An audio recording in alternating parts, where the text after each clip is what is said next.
The vast majority of behavior problems in the classroom involve minor breaches of discipline.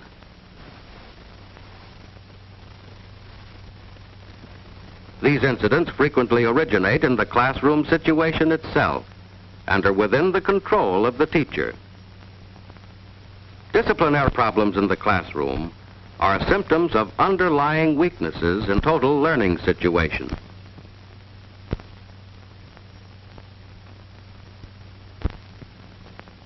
Mr. Grimes, mathematics teacher, is displeased with the progress of his 9th grade class in mathematics.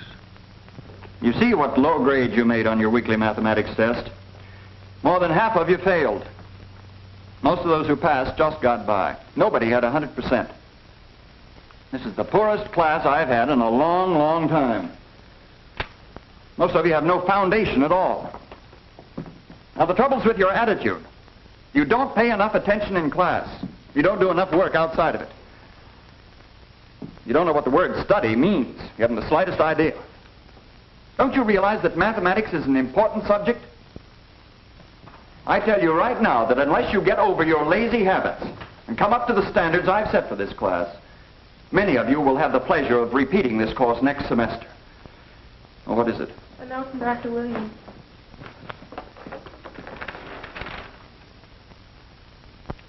All right, that's all. I have to leave for a few minutes. Now, I want you to open your books and work out correct solutions of the problems you missed.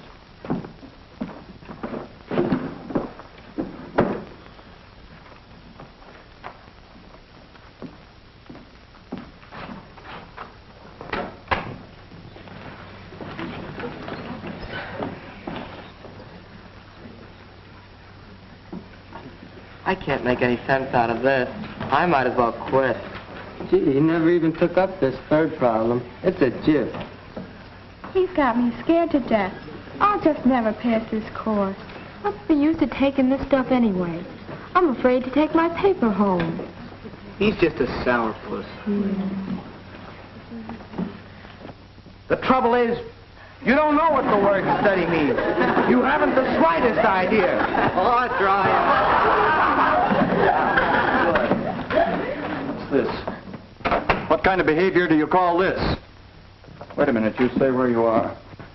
This is the kind of behavior I might have expected of you. All I do is leave the room for a few minutes, and what do I find? Confusion, disorder. And you, what were you doing? I was just going... Going to what? Throw the eraser, I suppose. It's a good thing I caught you. I'll make an example out of you. But That's enough out of you. Leave this room and report to the principal's office immediately. Well, hurry up. Don't take all day.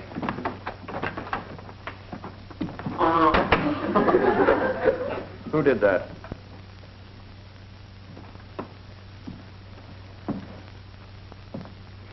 All right, since you think it's so funny, the whole class can stay in for 45 minutes this afternoon. Then you'll see how funny it is. Remember, the whole class is to report back here at 4 o'clock. Where were we? I can't come. I got a newspaper route to do. I got football practice. He can go fly a kite. I have a piano lesson. I can't miss it. I think he's horrible. Stop that whispering.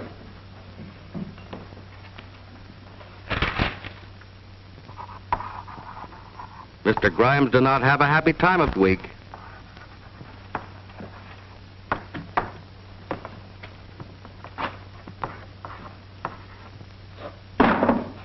Who dropped that book?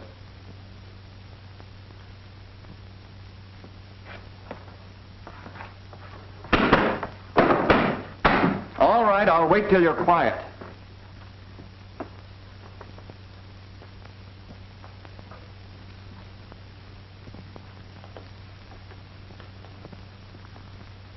Many of you failed to hand in your homework yesterday. Now, you know that... What is this? Stop that noise. 2 detentions. 3 detentions. Leave this room and don't come back until you're ready to apologize to me.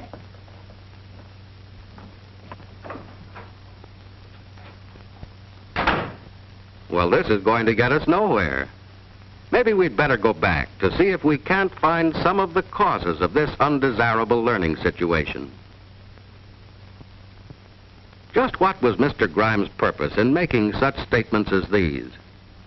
This is the poorest class I've had in a long, long time. This is hardly the way to win friends or influence people. You don't know what the word study means. You haven't the slightest idea. Might not be a bad idea to show them how. I tell you right now that unless you get over your lazy habits and come up to the standards I have set for this class, many of you will have the pleasure of repeating this course next semester. What kind of motivation is this? To what does it lead? The trouble is, you don't know what the word study means. You haven't the slightest idea. This reaction is the answer. It was the result of Mr. Grimes' provocative remarks. Now, take this. It's a good thing I caught you. I'll make an example out of you. Oh, come now, Mr. Grimes.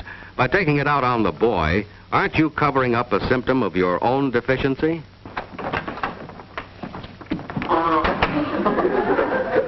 Who did that? Yes, who did? Some boy, probably. But the chances are it summarizes the feelings of the group. There is an unwritten code covering such situations. Why try to buck it? All right, since you think it's so funny. The whole class can stay in for 45 minutes this afternoon. Mass punishment is a dangerous weapon and doesn't work too well. 2 detentions. 3 detentions. Leave this room and don't come back until you're ready to apologize to me. It's a long way to the end of the term. When will this end?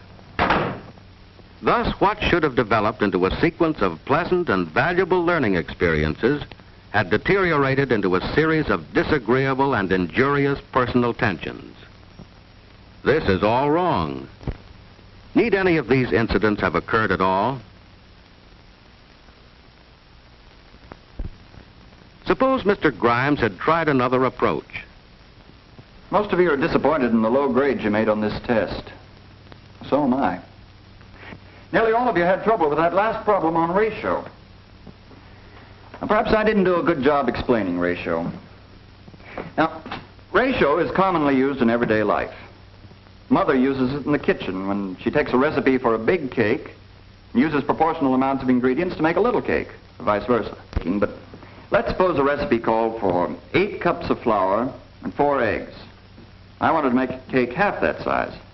How much would I use? You'd need 4 cups of flour and 2 eggs. That's right.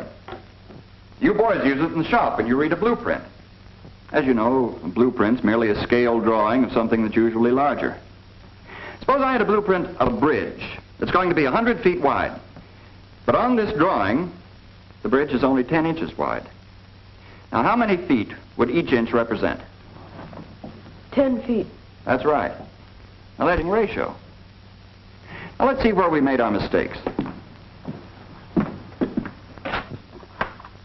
The problem was this. What is the ratio between 4.5 yards and 1.5 feet? Now, you looked hurriedly at 4.5 and 1.5, said the answer was 3. Well, that's where you fell into a trap. What you forgot was that before you can divide, you have to reduce all units of measurement to the same unit. Now, what's the unit here? Feet? That's right. By golly, I sure fell for that one. First of all, let's change 4.5 yards into feet.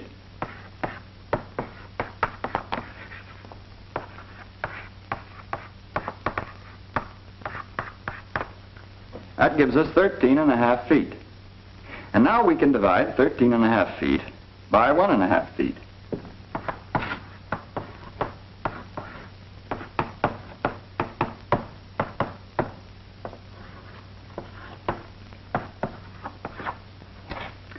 The right answer is 9. Wow, I see where I made my mistake. Now, I want you to look over your papers very carefully and see where you made your mistakes. I'll come down the aisles, and if there are any questions, don't hesitate to ask me. Yes? No, from Dr. Williams. All right, thank you. I have to leave for a few moments. On page 15 of your books, the first 3 problems are exactly like number 1 on the test. Suppose you do as many as you can until I get back.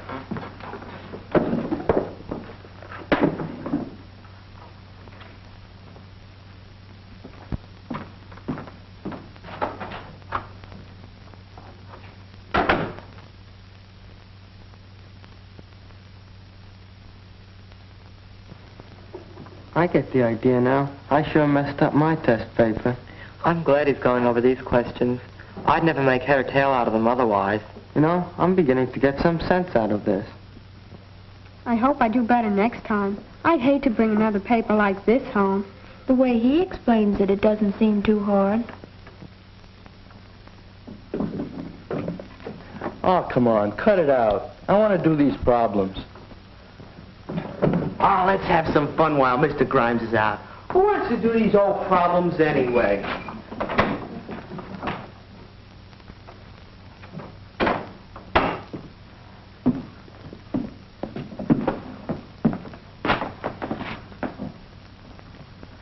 Now, you know where that board eraser belongs. That's right, put it there. Grimes sure caught him in the act. All Grimes is a pretty good egg.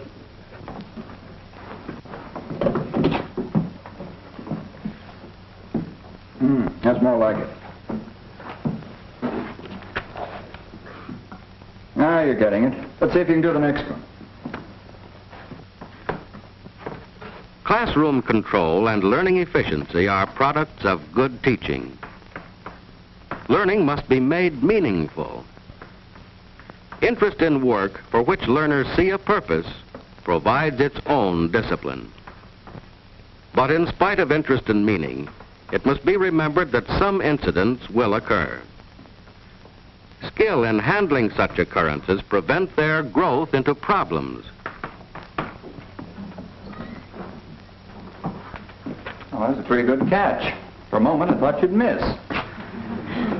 I'm sorry, but I owed him the apple. Well, I guess a fellow's expected to pay his debts. I'd suggest, though, in the future you do your baseball practicing outside of class. A friendly attitude with a sprinkling of humor goes a long way toward winning the regard and cooperation of the class.